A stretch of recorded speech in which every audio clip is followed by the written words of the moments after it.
Consistency is the key. Yaani huu umekuwa ni mmoja kati ya msemo ambao unasema na kila mtu ambaye amefanikiwa. Kama unabisha unaweza kumuuliza yoyote yule amefanikiwa katika jambo lolote, atakwambia tu nilikuwa na consistency. Yaani itatajwa sana. Unaweza kaona kabisa ina umuhimu kiasi gani. Nini maana consistency? Wote tunajua consistency ni ule mfululizo wa uwajibikaji bila kujali ni kipi unapitia kwa wakati husika. Yaani ule mfululizo wa wewe kujituma bila kujali ni kipi kinaweza kuwa ni kikwazo katika jambo ambalo unalifuatilia. Sasa kuna vitu ambavyo vinaweza kukusaidia wewe kuongeza consistency yako na kumaintain consistency, because ukiikosa consistency moja kwa moja mafanikio yako yanaweza kuja lakini kwa kuchelewa sana. Sasa yafuatayo au zifuatazo ni baadhi tu ya point ambazo zitakusaidia wewe kuweza kuongeza na kumaintain consistency yako kila siku katika kila jambo unalolifanya. Uache kule kualishaisha na kuacha mambo. Nisikilize kwa makini. Ya kwanza ni kuweka malengo wazi na yanayopimika.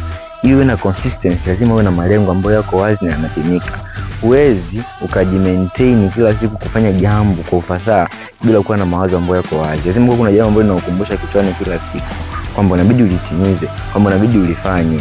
Hili linapimika, yani maana yake hilo lina muda fulani.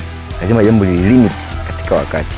Usipoliweka jambo ndani ya wakati fulani na kujiwekea kichwani deni kwamba nitalifanya ndani ya muda huu, si rahisi sana kuwa na consistency na kuifuatilia kwa makini sana.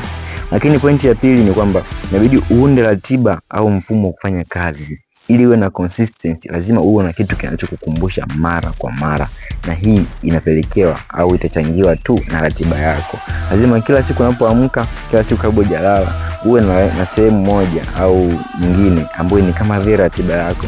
Itakuwa inakuambia ni kitu gani ambacho inabidi kesho ukiamka ukifanye, ni kitu gani ambacho mchana inabidi ukifanye, ni kitu gani ambacho kabla hujalala inabidi ukifanye. Lakini pointi nyingine ni anza kidogo kidogo, ongeza hatua taratibu. Sasa kitu ambacho kinatushinda wengi katika consistency, tunataka kuanza na hatua ile kubwa. Hatutaki kuanza na hatua moja ya pili twende tufike 100. Tunataka tuanzie 100 twende 200. Consistency haiwezi kufanya kazi kwa namna hiyo. Utafanya kazi kwa siku 2, 3 utaishia katikati. Lakini kama endapo ukiamua kuchukua hatua ndogo sana, zile ambazo unakazidharau hata, hizo ndizo ambazo zinaweza kumaintain consistency, sababu hautachoka mapema. Lakini pointi nyingine, tumia vidhibiti vya muda kama vile time books.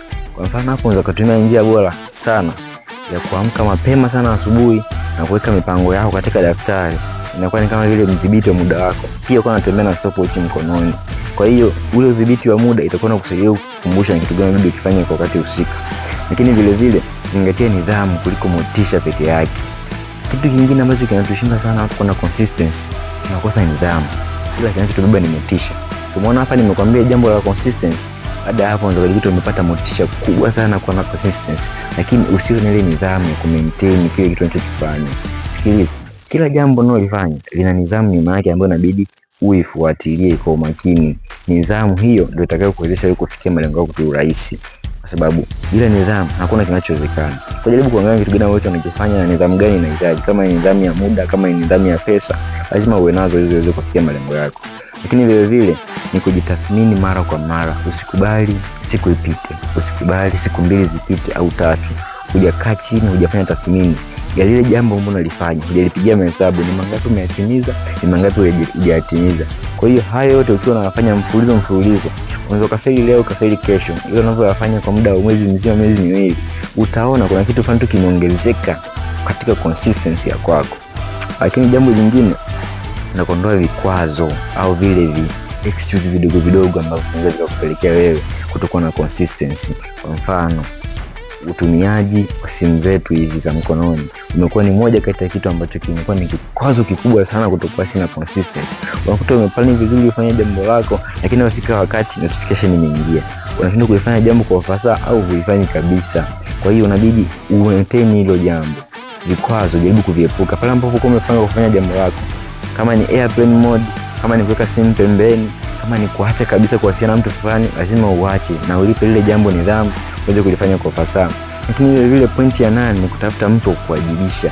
Hawa wanaitwa mentors. Unapotafuta mtu wa kuwajibisha, kazi yake kuu inakuwa ni hii moja, ni kukukumbusha wewe na kuelezea au kukuelezea mwenendo wa jambo ambalo unalifanya. Huyu lazima awe amekuzidi katika jambo unalofanya. Huyu atakuwa anapendeza zaidi pale ambapo anakuwa anakijua kitu unachokifanya zaidi yako wewe.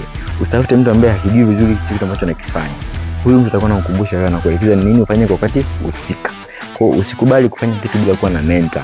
Unaweza kufanya peke yako ndio, lakini sio kwa ule ubora ambao utakuwa na mtu pembeni na kukumbusha na kukujulisha ni kitu gani ukifanya kwa wakati husika.